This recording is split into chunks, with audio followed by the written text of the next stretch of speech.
Assalamu alaikum class 9th. Today we study about discovery of proton.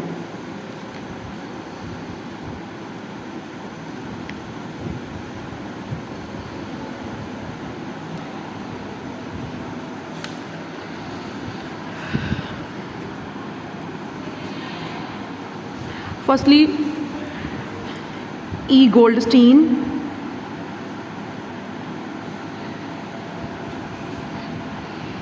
in 1866 continue the experiment of J Thomson. ये जो ई Stein है ना, इसने क्या किया, इसने एक ग्लास ट्यूब ली है,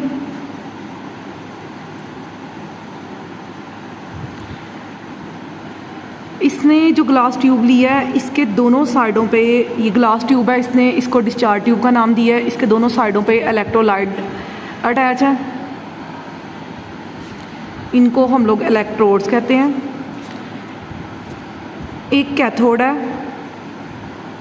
कैथोड पे नेगेटिव चार्ज है, और एक एनोड है, एनोड पे पॉजिटिव चार्ज है।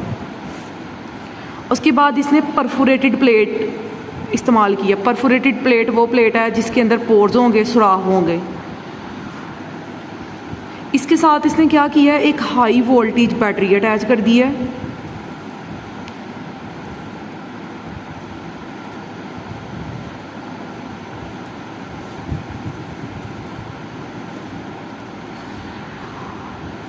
अब उसने क्या किया, उसने हाई वोल्टेज बैटरी अटैच करने के बाद इसके अंदर ना लो प्रेशर में एक गैस फिल की है।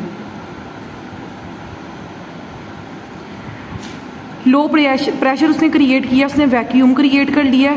उसने क्या किया है, इसके अंदर से हवा को रिलीज़ करके, वैक्यूम क्रिएट करके उसने इसके अंदर एक गैस रिलीज़ की है, और वो जो गैस है वो नोबल गैस है। जैसे कि ऑलरेडी मैंने लेक्चर में बताया था, उसने नोबल गैस इसलिए यूज़ किया है क्योंकि ये ऑक्टेट रूल को ओबे करती है।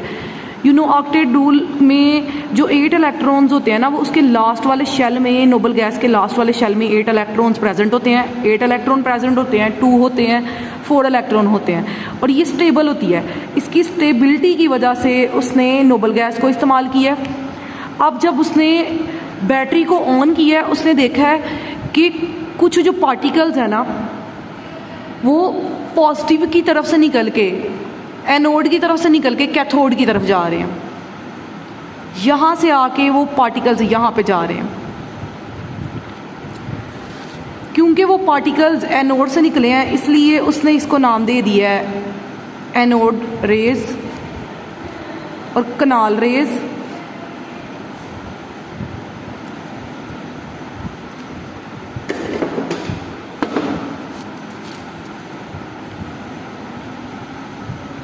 उसके बाद उसने ऑब्जर्व किया है कि ये जो पार्टिकल्स है ना, इनके ऊपर जो चार्ज है ना, इन्होंने पॉजिटिव चार्ज कैरी किया हुआ है।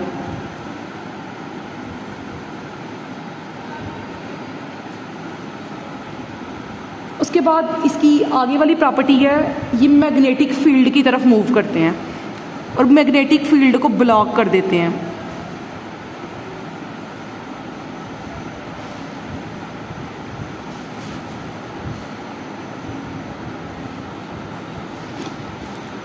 और ये जो पार्टिकल्स है ना, ये पॉजिटिव आयंस की सूरत में पाए जाते हैं। इनको हम आम ज़बान में कह सकते हैं ये पॉजिटिव आयंस है। और ये हमारे पास है discovery of proton. First of all E Goldstein है इन 1886, जिसने इसके ऊपर स्टडी की है। उसने एक ग्लास ट्यूब ली, जैसे कि हमने डिस्कवरी ऑफ इलेक्ट्रॉन में पढ़ा। ये जो ग्लास ट्यूब है, इसको हम लोग कह रहे हैं ये क्या है, ये डिस्चार्ज ट्यूब है। डिस्चार्ज ट्यूब एक शीशे की बनी हुई ट्यूब है जिसमें 2 इलेक्ट्रोलाइट लगे हुए हैं। एक एनोड है, दूसरा कैथोड है। कैथोड पे नेगेटिव चार्ज है, एनोड पे पॉजिटिव चार्ज है। उसके साथ उसने हाई वोल्टेज की बैटरी अटैच की हुई है। उसके बाद उसने लो प्रेशर में वैक्यूम क्रिएट करके इसके अंदर एक गैस फिल की है। उसने जो गैस फिल की है वो नोबल गैस है। और नोबल गैस जो होती है वो इसलिए उसने फिल किया है क्योंकि नोबल गैस किसी से भी रिएक्शन नहीं करती और ना ही कोई रिएक्शन शो करती है। ये ऑक्टेट रूल को ओबे करती है। और ऑक्टेट रूल है कि नोबल गैस के लास्ट वाले शेल में 8 इलेक्ट्रॉन है। इसमें हीलियम, नियोन, ऑक्सीजन और ये मुख्तलिफ जो 7 नोबल गैसेस है ना, वो उसने डिफरेंट जो गैसेस हैं उसको लेके तो इस पर एक्सपेरिमेंट किया है और सेम उसको रिजल्ट मिले हैं।